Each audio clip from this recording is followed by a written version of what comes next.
Shalom, saudara-saudara yang terkasih di dalam Tuhan Yesus Kristus. Judul renungan kita pada hari ini adalah sebuah perjumpaan yang tidak terlupakan dan mengubahkan hidup selamanya. Gitu ya. Bacaan kita cukup panjang, diambil dari Yohanes pasal yang keempat ayat 1 sampai 42. Mari kita membacanya. Ketika Tuhan Yesus mengetahui bahwa orang-orang Farisi telah mendengar bahwa dia telah memperoleh dan membaptis murid lebih banyak daripada Yohanes, meskipun Yesus sendiri tidak membaptis melainkan murid-muridnya, ia pun meninggalkan Yudea dan kembali lagi ke Galilea. Dia harus melintasi daerah Samaria. Maka sampailah ia ke sebuah kota di Samaria yang bernama Sikar, dekat tanah yang diberikan Yakub dahulu kepada anaknya Yusuf. Di situ terdapat sumur Yakub. Yesus sangat letih oleh perjalanan, karena itu dia duduk di pinggir sumur itu hari kira-kira pukul 12. Maka datanglah seorang perempuan Samaria hendak menimba air. Kata Yesus kepadanya, "Berilah aku minum." Sebab murid-muridnya telah pergi ke kota membeli makanan. Maka kata perempuan Samaria itu kepadanya, "Masakan engkau seorang Yahudi meminta minum padaku seorang Samaria? Sebab orang Yahudi tidak bergaul dengan orang Samaria." Jawab Yesus padanya, "Jika engkau tahu tentang karunia Allah, dan siapakah dia yang berkata kepadamu, 'Berilah aku minum,' niscaya engkau telah meminta kepadanya, dan telah memberikan kepadamu air hidup." Kata perempuan itu kepadanya, "Tuhan, engkau tidak mempunyai timba dan sumur ini amat dalam. Dari manakah engkau memperoleh air hidup itu? Adakah engkau lebih besar daripada bapa kami Yakub yang memberikan sumur ini kepada kami, dan yang telah minum sendiri daripadanya, ia serta anak-anaknya dan ternaknya?"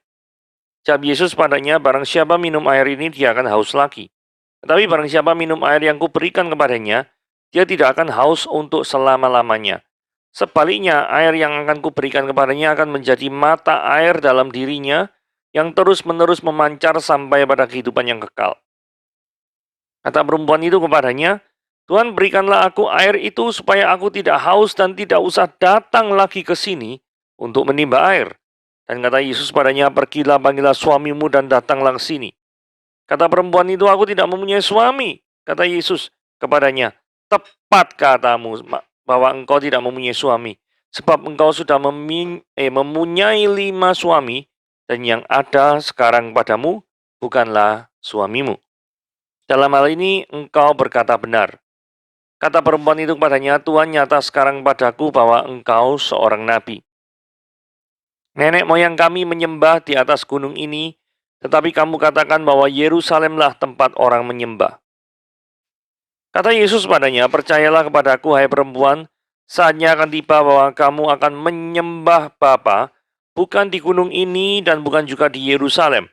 Kamu menyembah apa yang tidak kamu kenal, kami menyembah apa yang kami kenal. Sebab keselamatan akan datang dari bangsa Yahudi. Tapi saatnya akan datang dan sudah tiba sekarang, bahwa penyembah-penyembah benar akan menyembah Bapa dalam roh dan kebenaran. Sebab Bapa menghendaki penyembah-penyembah demikian. Allah itu roh, dan barang siapa menyembah dia, harus menyembahnya dalam roh dan kebenaran." Jawab perempuan itu kepadanya, "Aku tahu bahwa Mesias akan datang, yang disebut juga Kristus. Apabila ia datang, dia akan memberitakan segala sesuatu kepada kami."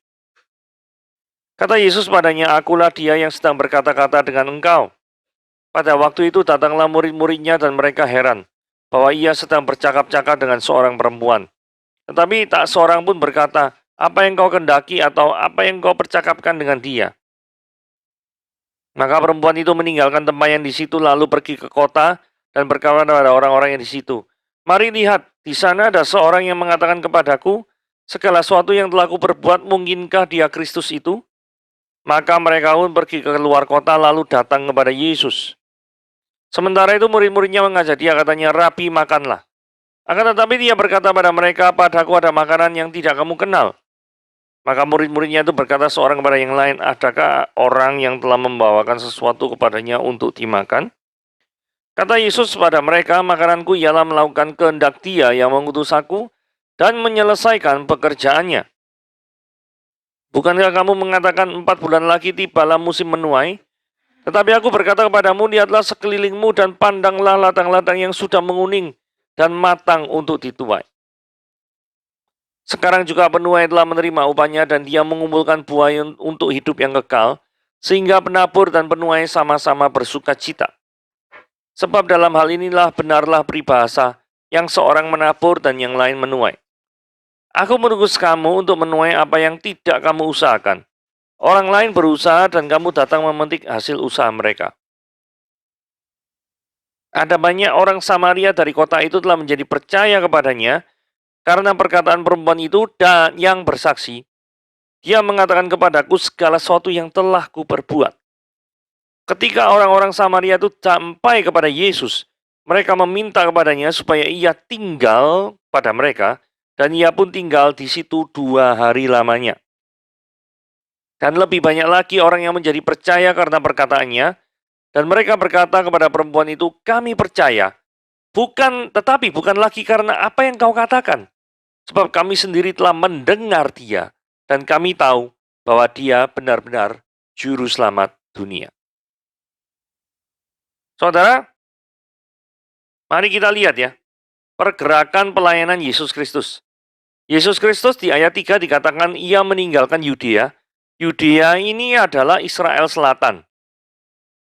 Yerusalem terletak di sini ya. Kan kembali lagi ke Galilea, menuju ke Galilea. Galilea ini adalah Israel Utara. Dia harus melintasi daerah Samaria. Samaria ini adalah tengah-tengahnya. Kurang lebih seperti itu ya. Nah, kenapa kok Yesus masa perlu kembali ke Galilea? Karena gini ya, dia memperoleh dan membaptis murid lebih banyak daripada Yohanes. Saudara, fakta ini membuat dia pasti namanya akan semakin terkenal. Dan resiko daripada orang yang terkenal, itu akan mengundang banyak massa, dan terutama menarik perhatian daripada para tua-tua orang Yahudi, para ahli Farisi, hukum Taurat, dan lain sebagainya. Nah, kalau orang-orang ahli itu mendengar, ini kan orang Farisi mendengar, maka yang terjadi adalah dia bisa menjadi penghambat pelayanan Yesus. Itulah sebabnya Yesus pergi dari Yudea mau menuju kembali ke Galilea. Itu ya. Lanjut. Ini ada di ayat 6 ada yang menarik, ada 2 hal yang perlu kita bahas, yaitu perkataan Yesus sangat letih dan frase hari kira-kira pukul 12. Nah, ada orang yang mengatakan gini, Yesus itu Tuhan dah. Lah kalau Tuhan, kenapa kok Tuhan bisa letih? Nah, ini pertanyaan klasik ya, yang sering ditujukan untuk mempertanyakan keilahian Yesus. Kemudian yang kedua nih ya, oh ini ada frase kira-kira pukul 12. Ini dipertanyakan oleh orang-orang yang sirik-sirik itu. Kalau tulisan dalam kitab Yohanes ini firman Tuhan, kenapa kok ada tulisan kira-kira? Kalau firman Tuhan harus pasti dong. Kok ini main kira-kira? Nah, bagaimana kita menjawab 2 isu ini ya? Jawabannya sebenarnya sangat gampang ya. Pada waktu dikatakan Yesus itu sangat letih, itu menunjukkan Yesus sebagai manusia. Kita orang Kristen percaya Yesus mempunyai 2 natur, yaitu natur ilahi dan natur manusia. Natur keilahiannya tidak mungkin bisa letih, tetapi natur kemanusiaannya sudah pasti bisa letih. Gitu ya. Natur keilahiannya itu kekal, sedangkan kemanusiaannya itu memang dicipta. Maksudnya, kemanusiaan Yesus memang baru ada ketika dia inkarnasi di dunia. Tetapi keilahiannya itu setara dengan Bapa. Yohanes pasal yang kelima ayat 18. Di situ Yesus memanggil Allah adalah Bapa, dan dengan itu dia menyatakan mensetarakan dirinya dengan Bapa. Ini penting sekali ya. Jadi pertanyaan pertama dijawab dengan seperti itu. Jadi segala sesuatu yang menceritakan tentang kemanusiaannya jangan dipakai untuk membuktikan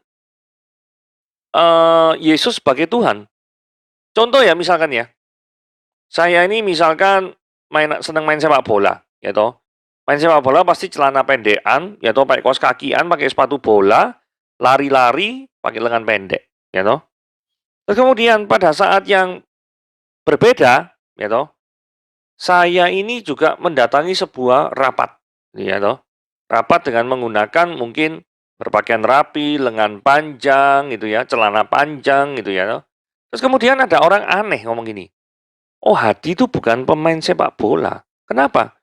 Iya, Karena waktu itu saya lihat dia tuh mimpin rapat pakai lengan panjang, pakai celana panjang.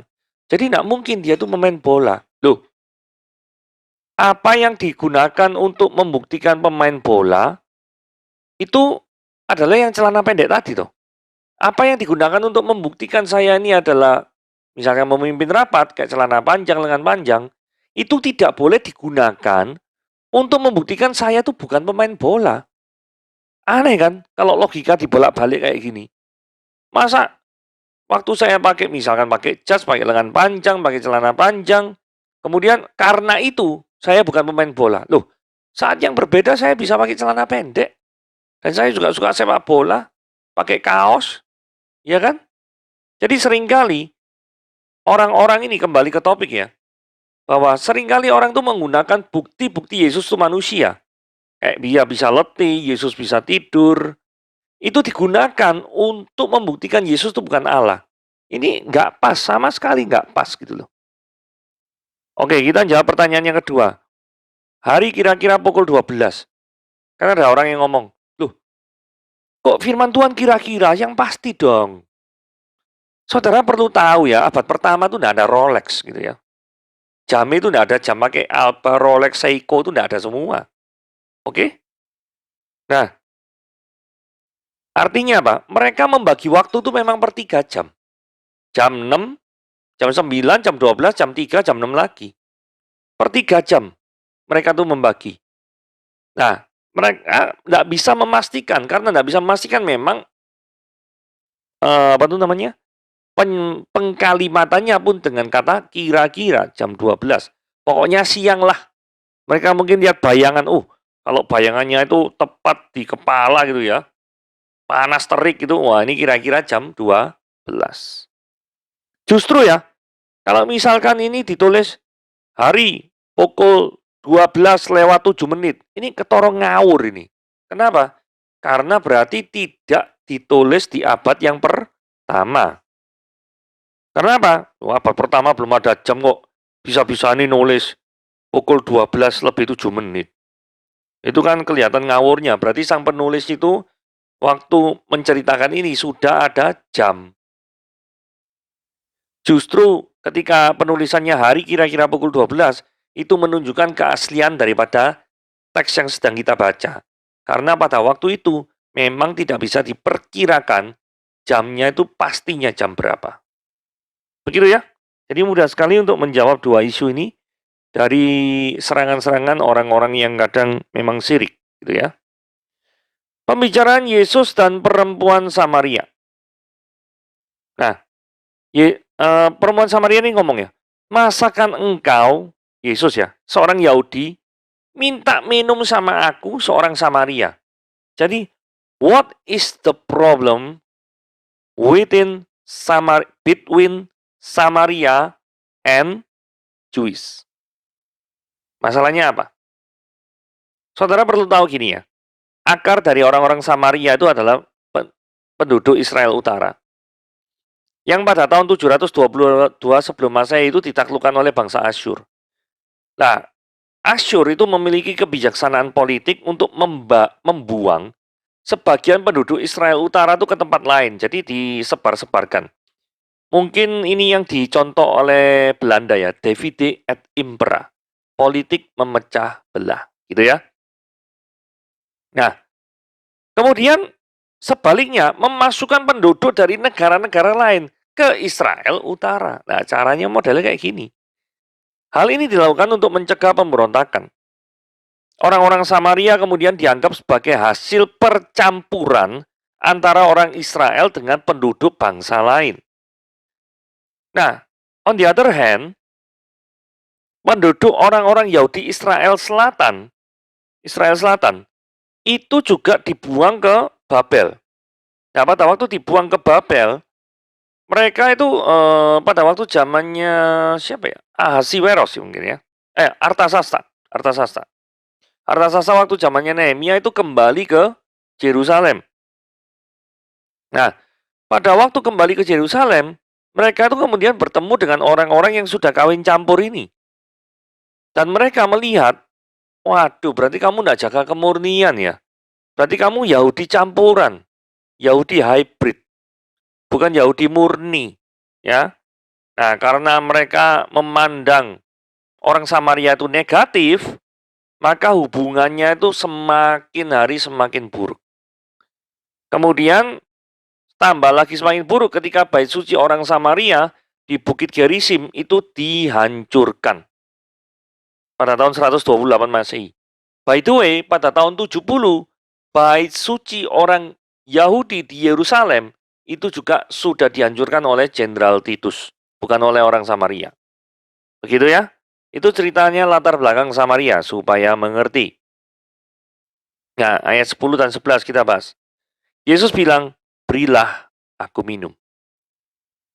Nah, ini benar-benar minum ya. Berarti air dalam pengertian benar-benar literal, air yang bisa diminum. Kemudian dikatakan, niscaya engkau telah meminta kepadanya dan ia telah memberikan kepadamu air hidup. Nah, ketika bicara tentang air hidup, ini sudah bicara tentang hal yang rohani. Memberikan air yang fana dan akan menerima air hidup yang kekal dan tak berkesudahan. Jadi kita itu memberikan hidup yang fana ini kepada Tuhan dan menerima hidup yang baru di dalam Tuhan oleh iman kepada Kristus Yesus. Artinya seperti itu. Wanita ini orangnya kritis ya. Kalau kita lihat kalimat yang bertulis biru, yang berwarna biru. Tuhan, engkau tidak punya tuh timba. Sumur ini dalam. Nah, bagaimana engkau bisa memberikan aku air hidup? Ini suatu pertanyaan yang sangat logis dan sangat wajar. Karena perempuan ini belum sadar dia waktu itu sedang diajak bicara tentang hal-hal yang rohani. Nah, kalau belum sadar memang benar pertanyaannya kayak gitu. Nah, 12. Perempuan ini bertanya lagi, adakah engkau tuh memang lebih besar daripada bapak kami Yakub yang punya sumur ini? Wanita ini berkira, bagaimana mungkin Yesus bisa memberikan air hidup? Memangnya Yesus itu siapa? Dia juga bukan pemilik sumur. Yang memiliki sumurnya adalah bapak Yakub. Ya toh? Nah, sampai ayat 12 ini, si wanita itu belum mengenal siapakah Yesus. Karena Yesus memang belum reveal himself. Belum menyatakan diri kepada perempuan ini. Nah, saudara mungkin bertanya-tanya, loh, di ayat sebelumnya, di ayat 11, perempuan ini memanggil Yesus itu Tuhan. Terjemahan bahasa Indonesia itu Tuhan. Saudara, sebenarnya kata ini berasal dari kata Yunani kurios ya. Jadi kurios itu bisa berarti Tuhan, tidak selalu artinya Tuhan. Jadi tidak masuk akal kalau perempuan ini memanggil Yesus Tuhan, tetapi Yesus belum memperkenalkan dirinya kepada perempuan itu. Jadi sangat masuk akal kalau sapaan perempuan ini kepada Yesus itu bisa lebih tepat kalau diartikan sebagai Tuhan. Nah, prinsip penting di sini adalah mengenal siapakah Yesus. Itu jauh lebih penting daripada mengenal siapapun di dunia ini. Gitu ya. Oke, lanjut. Ini ada suatu perbedaan paradigma ya. Yesus kemudian ngomong, barang siapa minum air ini, air sumur Yakub itu, dia akan haus lagi. Karena sifatnya fisik. Gitu. Yesus kemudian ngomong, barang siapa minum air yang kuberikan kepadanya, yaitu hidup kekal maksudnya, dia tidak akan haus selama-lamanya. Jadi Yesus menawarkan sesuatu yang rohani, yaitu hidup kekal. Sedangkan perempuan ini memahaminya dengan pemikiran jasmania. Jadi mengikut Tuhan itu sepenuhnya bersifat rohani ya. Seringkali orang tuh keliru. Mau mengikut Tuhan Yesus, supaya tujuannya apa? Ya bebas dari utang, bebas dari penyakit, bebas dari kemiskinan. Yang dipersoalankan itu adalah hal-hal yang jasmania. Padahal di sini Yesus ngomong, hal-hal yang jasmani, kamu minum daripada air ini, kamu akan haus lagi. Sifatnya fana. Saudara, utang, penyakit, kemiskinan, itu sifatnya fana semua. Nah, ini dikaitkan dengan segala sesuatu yang berhubungan dengan jasmania. Yang benar, ikut Yesus itu pasti bebas daripada hukuman dosa. Nah, ini yang benar. Karena dikaitkan dengan hal-hal yang bersifat rohani. Nah, pembicaraan ini mengarahkan perempuan ini untuk mengenal Yesus. Yesus ngomong gini, oke lah ya, Yesus ngerti lah, orang ini nggak nyambung nih ya. Pergilah, panggillah suamimu dan datanglah ke sini. Perempuan ini ngomong, aku tidak punya suami. Yesus ngomong, kamu sudah punya 5 suami. Dan yang ada padamu bukanlah suamimu. Jadi Tuhan Yesus membongkar kehidupan yang paling disembunyikan oleh wanita ini. Kemungkinan besar apakah wanita ini adalah wanita tunasusila? Mungkin saja. Yesus langsung menegur kehidupan ini. Yesus ini menunjukkan bahwa kemahatauannya itu diberitahukannya kepada wanita ini dengan cara mengorek langsung kehidupannya untuk memperkenalkan siapa sebenarnya dirinya. Yesus mau datang pada orang berdosa. Itu intinya. Yesus mau ngajak ngomong daripada perempuan ini. Kalau misalkan Yesus tidak mau datang untuk orang berdosa, ya ngapain ngomong-ngomong sama orang berdosa kayak perempuan ini? Jadi kemahatauannya itu dikaitkan dengan keberdosaan dari perempuan ini. Perempuan ini sengaja mengambil air itu pada waktu siang ya. Ingat ya, kita sudah membahas tadi frase kira-kira jam 12. Ya masuk ngambil airnya malam-malam jam 12 kan nggak mungkin. Ya pasti jam 12 siang. Kenapa kok perempuan ini ngambil air jam 12 siang? Supaya gak ketemu banyak orang. Kalau ketemu banyak orang, dia nanti kan malu. Nah, ini semakin menguatkan dugaan kita, kemungkinan besar wanita ini adalah mungkin dia pelacur. Sehingga kehidupannya tidak untuk diekspos oleh orang banyak. Akhirnya perempuan ini tersadarkan ya. Tuhan ternyata sekarang nyata kepadaku bahwa engkau seorang nabi. Sampai sini pun seharusnya kata Tuhan itu lebih tepat katanya Tuhan. Karena apa? Yesus sekali lagi belum memperkenalkan dirinya. Akhirnya perempuan ini tersadarkan bahwa di hadapannya itu bukan orang biasa. Perempuan ini menyangka bahwa Yesus itu hanya nabi biasa saja. Tetapi Yesus tidak membiarkan perempuan ini mengenal hanya sebagian. Loh kalau Yesus nabi benar enggak? Oh benar, pasti benar. Tapi bukan hanya sekedar nabi. Yesus ngomong, percayalah kepadaku, hai perempuan. Ayat 21 menandakan bahwa seorang itu bisa berelasi dengan Tuhan, tidak berdasarkan pada lokasi. Karena Yesus ngomong ini, kamu menyembah, saatnya akan tiba bahwa kamu akan menyembah Bapa, bukan di gunung ini, di Gerizim, dan bukan juga di Yerusalem. Bukan. Jadi orang mendekatkan diri kepada Tuhan itu nggak tergantung lokasi. Ini penting ya. Ada berapa banyak di antara kita yang menyembah yang Tuhan yang tidak kita kenal. Karena di ayat 22 dikatakan bahwa kami menyembah yang kami kenal, kamu menyembah yang tidak kamu kenal. Kok bisa ya menyembah yang tidak dikenal? Karena sebelum kita menyembah Tuhan, kita itu seringkali memiliki paradigma atau cara pandang kita, cara pemahaman kita tentang Tuhan. Itu seperti, oh Tuhan itu baik, Tuhan itu luar biasa, Tuhan makasih. Benar enggak? Oh benar. Nah, cuma selanjutnya yang salah. Karena Tuhan itu baik, makasih, maka dia tidak pernah menghukum orang yang bersalah. Nah ini keliru.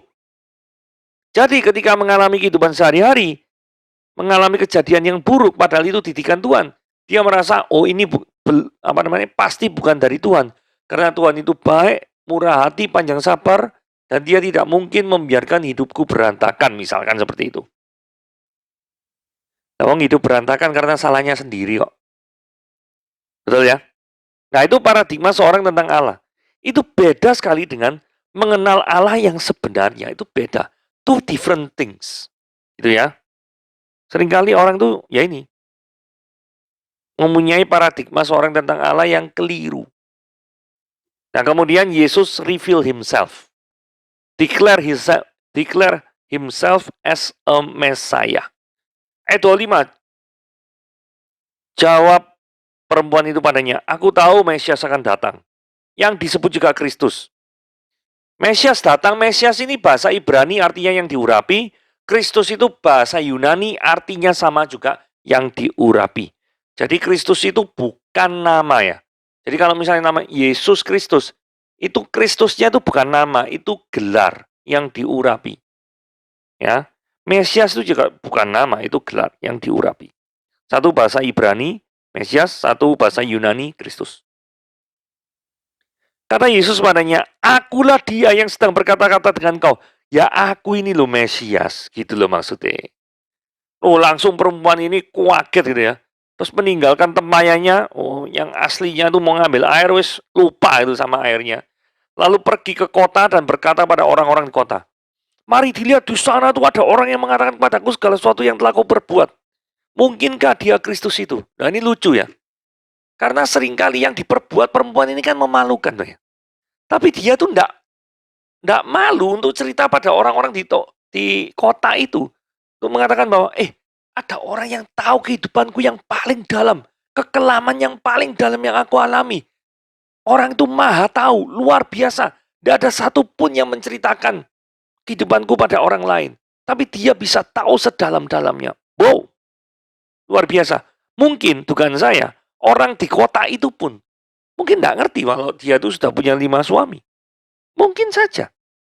Tapi Yesus bisa tahu. Oh, langsung mereka pun pergi keluar kota, langsung datang kepada Yesus gitu ya. Terus banyak orang Samaria itu datang dan menjadi percaya kepadanya. Oh, jadi viral ini ya. Karena perkataan perempuan itu dan bersaksi. Dia mengatakan kepadaku segala sesuatu yang telah kau berbuat. Saya tidak tahu kenapa jadi viral. Mungkin saja ketika Yesus berjumpa dengan orang banyak itu, Yesus bisa memberitahukan satu persatu permasalahan mereka yang paling dalam. Yang tak ada satu pun mereka beritahukan kepada orang lain. Tapi Yesus tahu. Membuat mereka semakin takjub luar biasa orang ini. Dan karena saking menariknya Yesus ini, maka penduduk kota itu meminta Yesus tinggal 2 hari lamanya. Dan Yesus mau tinggal. Ini menunjukkan bahwa Yesus mau tinggal di tengah orang berdosa adalah suatu penghiburan yang luar biasa. Kalau tanpa Yesus mau tinggal di tengah-tengah orang berdosa, maka dengan jalan apakah orang berdosa itu bisa kembali kepada Allah? Ibarat Anda menerima seorang yang sangat Anda kagumi di rumah Anda, tentu Anda sangat senang sekali kan? Jadi misalkan kalau saya suka misalkan Cristiano Ronaldo, misalkan mau nginep di rumah saya gitu, waduh, ya semua seneng kan ya. Karena ada suatu pribadi yang kita kagumi, yang kita harapkan itu mau menumpang di rumah kita. Apalagi ini Yesus, Raja segala Raja, Tuhan segala Tuhan, Mesias yang dijanjikan, mau menumpang di kota itu. Luar biasa sekali. Tentu pasti ada sukacita yang terjadi. Nah, ayat 41 dan 42 bicara tentang pengenalan yang lebih dalam antara orang Samaria itu dengan Yesus Kristus. Nah, ini penting ya. Banyak orang Samaria itu ngomong ya perempuan itu. Kami percaya tapi bukan lagi karena apa yang kamu katakan. Sebab kami sendiri telah mendengar tentang dia. Dan kami tahu bahwa dialah benar-benar juru selamat. Saudara, ini penting ya. Dasar kepercayaan itu tidak boleh berdasarkan kesaksian orang. Tidak boleh. Ya, ini saya bukan berarti anti kesaksian. Bukan. Kesaksian orang itu hanya sebagai pembuka jalan bagi kita untuk mengenal atau mengagumi, wah, Tuhan itu luar biasa. Nah, kenapa kok dasar kehidupan kesaksian orang itu tidak boleh jadi patokan dasar kita untuk menjadi Kristen? Karena sekalipun dia saat itu dilawat Tuhan luar biasa, bisa jadi 1 tahun atau 2 tahun kemudian dia ada jatuh dalam dosa, misalkan seperti itu. Dan kalau itu yang terjadi, maka kita lihat dan kecewa. Sedangkan dasar kita percaya itu adalah kesaksiannya dia, maka kita juga akan meninggalkan kekristenan. Nah, itu yang tidak boleh. Dasar kepercayaan kita itu adalah pengajaran yang keluar dari mulut Kristus. Karena iman timbul daripada pendengaran dan pendengaran oleh firman Kristus. Roma 10 ayat 17. Jadi kesaksian adalah jalan masuk. Jadi musik, saya juga banyak mendengar kesaksian ya. Ada orang yang tidak sengaja dengar lagu gereja, dengar lagu rohani, tertarik, kemudian mempelajari tentang firman Tuhan. Nah, tetap dasarnya adalah firman Tuhan. Bukan lagu. Lagu itu cuma jalan masuk yang memperkenalkan kita kepada Tuhan. Sama seperti ini. Perempuan ini adalah jalan masuk bagi kota Sikar di Samaria itu. Untuk mereka bisa berjumpa secara pribadi dengan Yesus Kristus. Jadi semoga kita dengan mempelajari firman Tuhan pada hari ini tidak salah pengertian. Gitu ya. Oke, renungan harian pada hari ini sampai di sini. Tuhan Yesus memberkati.